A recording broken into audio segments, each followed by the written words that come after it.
আজকে এমন এক জান্নাতি খাবার খাইলাম যাতে 160 টাকায় শুধু পাবেন 4 পিস গোস্ত আর বাকি সব চর্বি আর হাড্ডি। আর এই বিশেষ খাবার খাওয়ার জন্য চলে গেছিলাম পুরান ঢাকার নারিন্দায়। পুরান ঢাকার নারিন্দার সিটি তেহারি ঘরে এই খাবার পাওয়া যায়। খাইদাই.com এবং পেটুক সাহেবের মতো আমার কিছু প্রিয় ফুড ব্লগারের চ্যানেল শুনেছি এই সিটি তেহারি নাকি ঢাকা শহরের one of the best beef tehari বেচে। তো এই হচ্ছে 160 টাকার বিফ তেহারি তাদের, আর যার পরিমাণ আমার কাছে মনে হয়েছে 160 টাকার তুলনায় খুবই কম।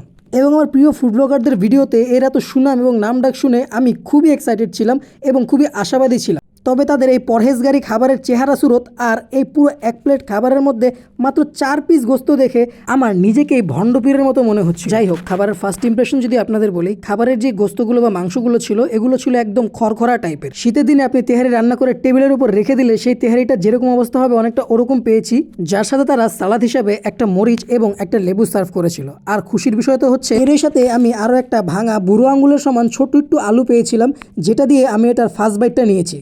তো এবার বলি আপনাদের স্বাদের কথা।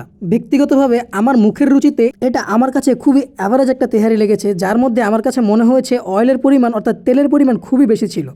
রাইস ছিল ঝরঝরা, তবে এটা এত অয়েলি ছিল যা আপনারা ভিডিওতে আমার হাত দেখে বুঝতে পারবেন।